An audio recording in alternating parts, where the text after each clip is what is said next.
welcome back to the channel. And firstly, thanks to everybody who's still been watching, still been hitting subscribe and still commenting, because I've not been very consistent with my uploads, but I've just been busy doing other stuff and I can't quite describe or explain what those other things are. It's just stuff. So I need to get my shit together, but I need to get my stuff together.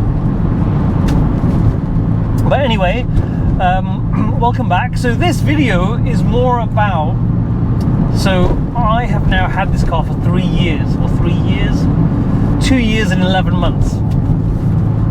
And I've just clicked over to 10,000 miles in that time. And I thought it'd be a good point just to recap, because it's been some kind of journey. I mean, it's been a journey and a half, because when I first did it, I didn't know anything about Porsches, and I didn't know anything about the Porsche community. I didn't know anything about the 996. I knew the 996 wasn't liked, which is why it was cheaper. I didn't know about the upward trajectory of the Porsches in general and what the world was going to come to in terms of pricing on Porsches, because all of them have gone up so significantly, apart from Boxsters. Boxsters are on their way up though.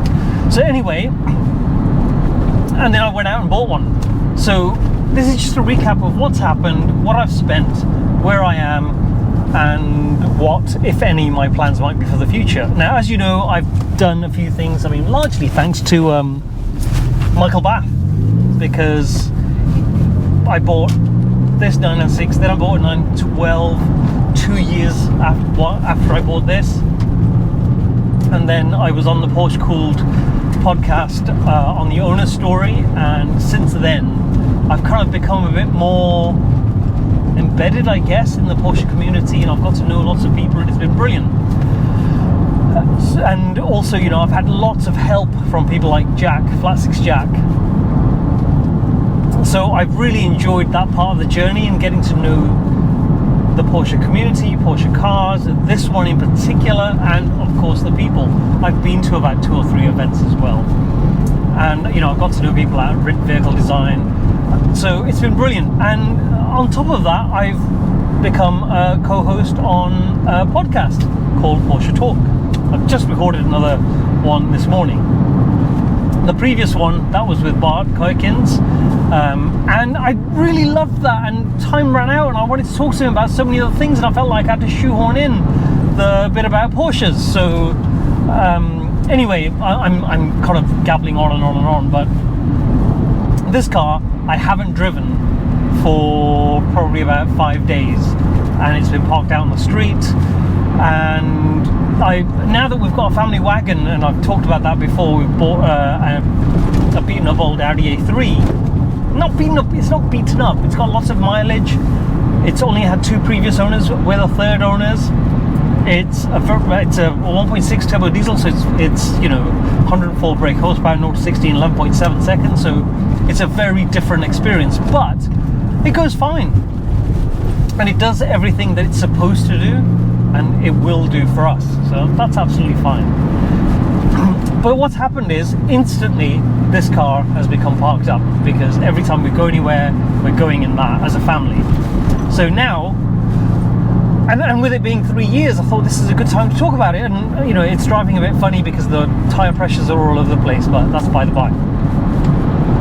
Anyway, and also I'm a bit off, probably because, you know, I've broken my finger and everything's just a bit awkward to do.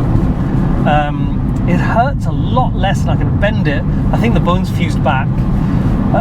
It's been 4 days, so fused to a point that it's not going to click away from where it was, but I have to keep it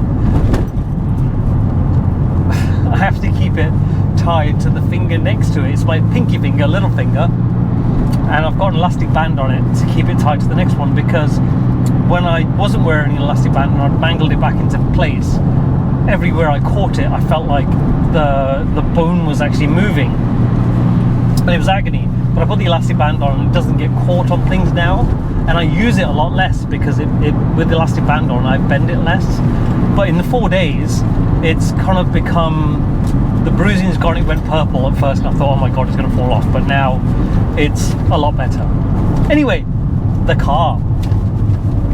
So a slight recap. Oh, my neck. Oh, I bought it for, that never gets old. I bought it for, I only did 6,500 revs thanks to the van in the way. I bought it for £6,550 3 years ago, 2 years and 11 months ago. And at first, my first impression was, well, I did that video which was my first drive and my first YouTube video with terrible audio, terrible video, and it was all very stuttered, just like I am now, I guess, but with better sound quality and video. And I just thought, what's all the fuss about? It drives kind of average, everything's a bit mechanical, which was fine, I didn't mind that.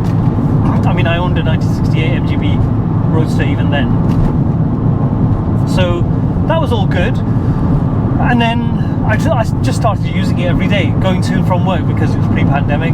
And then I was on paternity leave, and it grew on me a little bit, but it was only after I did a couple of long journeys and I started thrashing it a bit. So a bit like what I just did now. I would drive it really hard, anywhere I could, and within a week of that, it was transformed.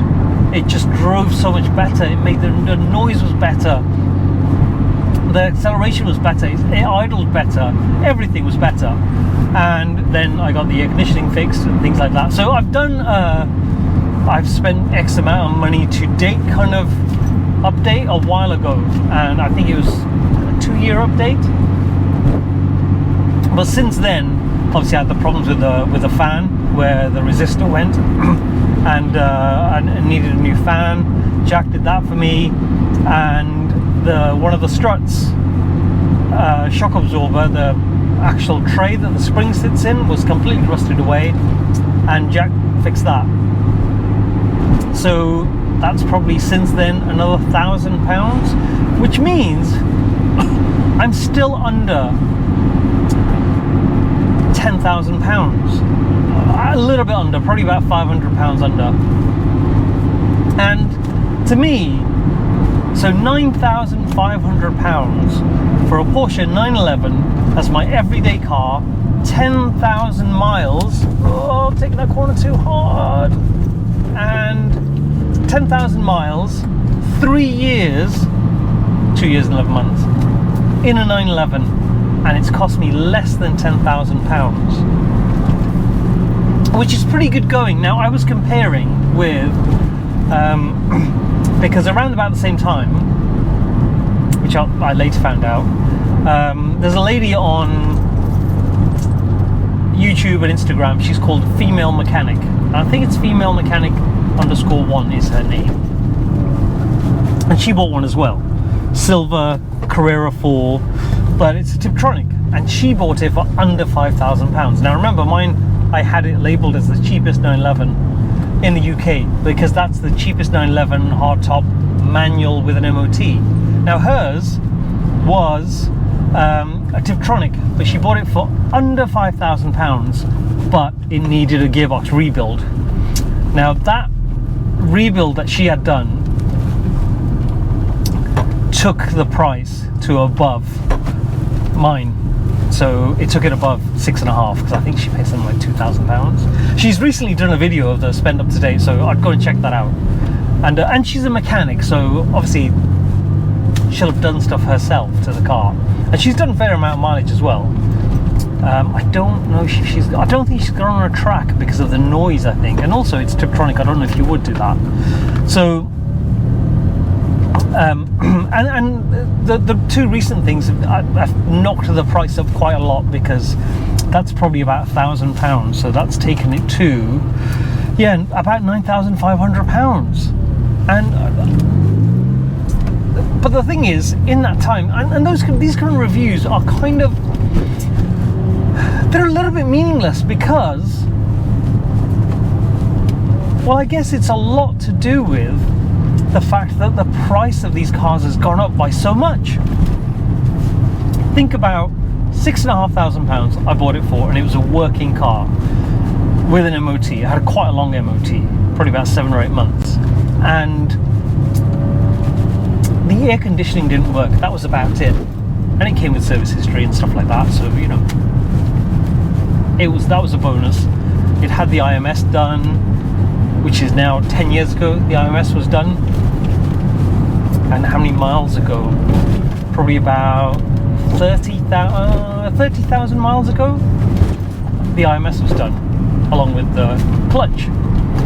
Now it's got the clutch rattle, which is the thrust bearing, which rattles when the car's warmed up and you're sitting idly. That still rattles, so fine. There's a whole load of other noises it makes, but the air conditioning is fixed. Everything now works, but it's scruffier than ever because I've not looked after it cosmetically. I've fitted things to it that have made it complete. So the little mudguard thing, the little rail at the back that sits above the bumper, the number plate holder. I've done that because previously someone just drilled 2 holes in a number plate and straight through the bumper. So all of that's been done. I fixed some things internally. The little cubby hole, the hinges were broken. I fixed that. So those kind of things have been done. The passenger side door didn't open from the outside. I fixed that. All of that's been done, and there's water leaking in. Jack helped me with that. Engine mounts have been done. Probably didn't need to, well, they did need doing. Did that. Did the expansion thingy, coolant expansion tank twice, because the first time I bought it from Euro Car Parts, and don't do that. Get the OEM one, because the cap kept blowing off, which it hasn't done since.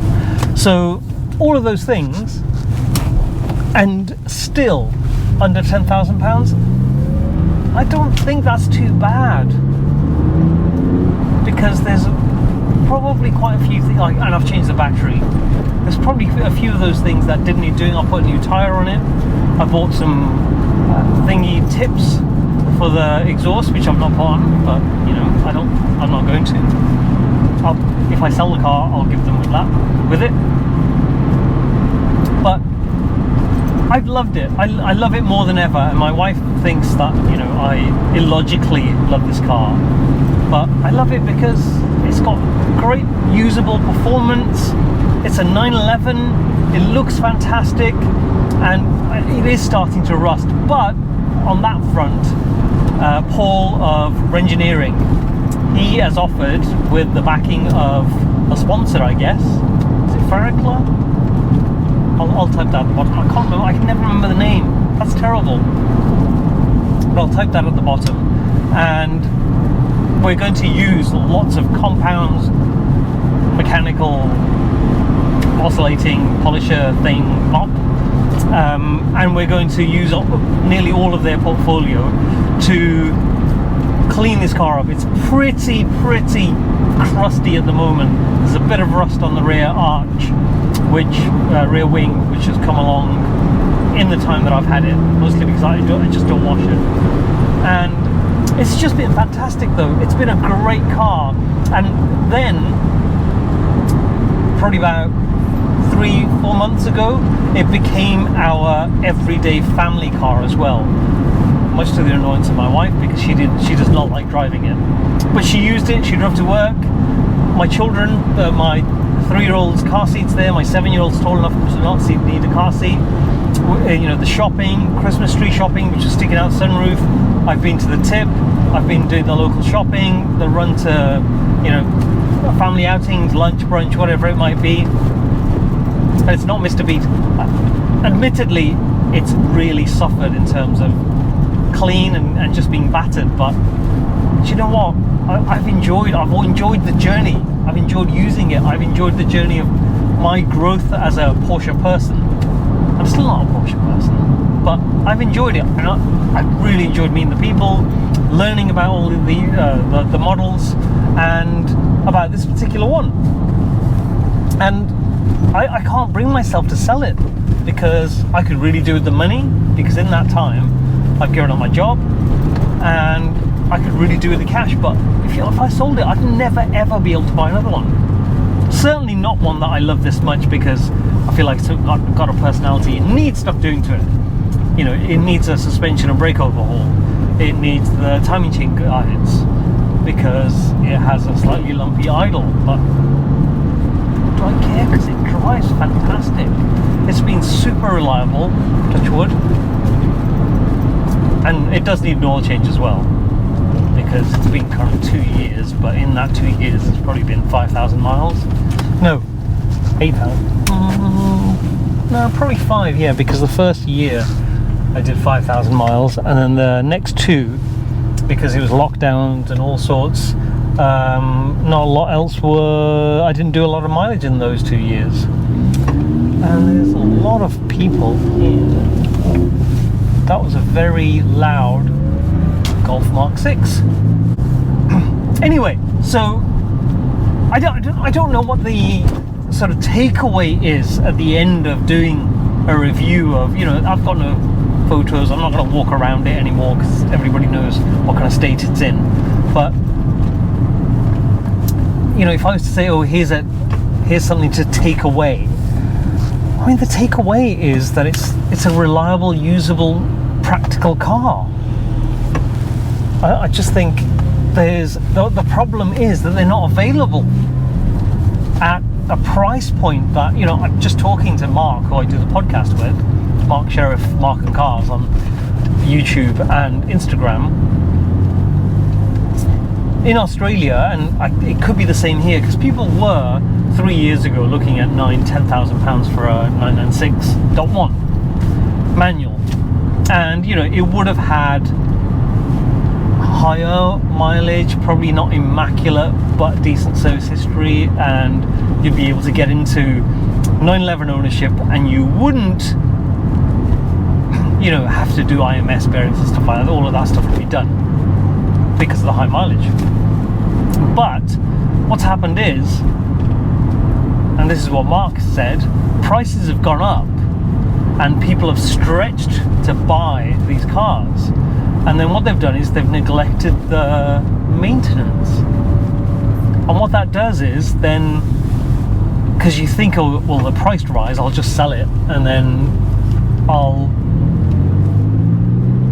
someone else can do the maintenance. But then what that means is the next person buys it, doesn't do the maintenance, the next person buys it, doesn't do the maintenance, and then you end up with lots of these cars at the middle price point of the range, and no maintenance has been done, and either they have a big explosion and they break, or someone ends up footing the bill, you know, and spending 3 to 5 grand having stretched massively to buy the car. So there is no takeaway really, apart from everyone should have bought one 3 years ago. Yeah. Anyway, that was it. That's a massive talk. I've gone over 20 minutes, and I don't really like doing really long videos, but I'm not doing any videos at the moment, so this will have to do. A bit of a rant at the end about the Audi that we bought, and oh my god, the vents. So remember, we used to have an Audi A3, the S-Line Sportback Black Edition Quattro, and oh, hang on.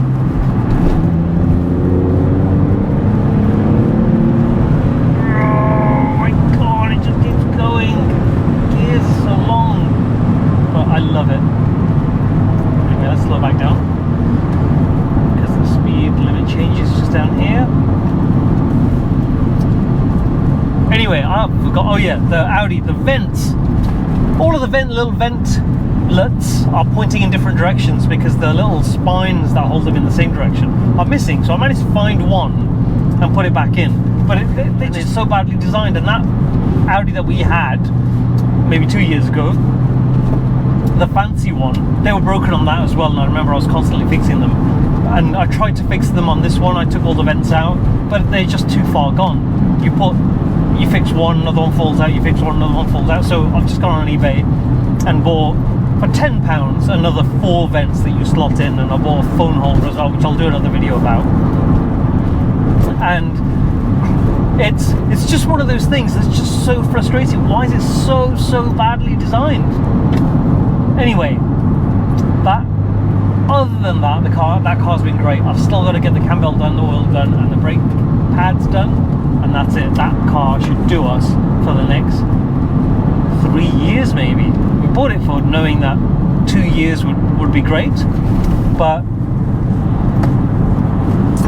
3 years should be doable.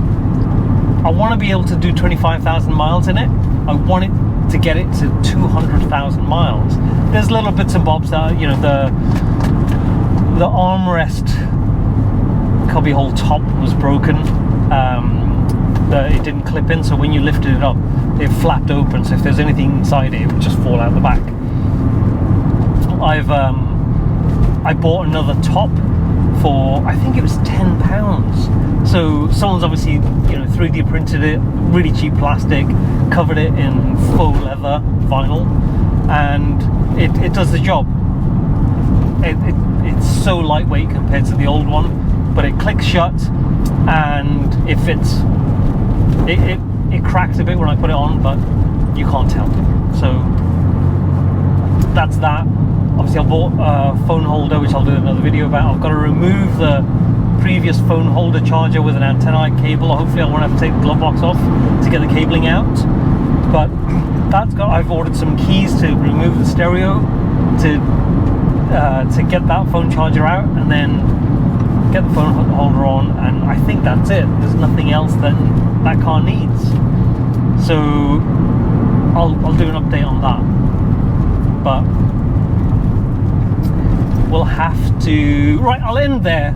Thank you to everybody who's still watching 26 minutes in or 24 minutes in. And thank you to everybody who hit like, hit subscribe. My subscribers are going down by quite a lot. Why is that? But anyway, I've not kept the momentum up, but there'll be more videos. And I need a word, don't I? No, I'll do a phrase. I'll say the Magnus. So if you've watched the video to the end, just drop me a comment with the Magnus. Just because it's a really long video, and it'd be good to see if anybody's watched it till the end. And the videos are... I've just been a bit... because I've been so busy. So next week is... it's going to be a bit different. I've got things going on to the house, the garage build, which I'll give you an update about. I'll do another video. There'll be a couple of videos coming out very quickly after this. The garage build, the phone holder. Hopefully I won't do them on the same one. And some plans about getting the car cleaned. This one,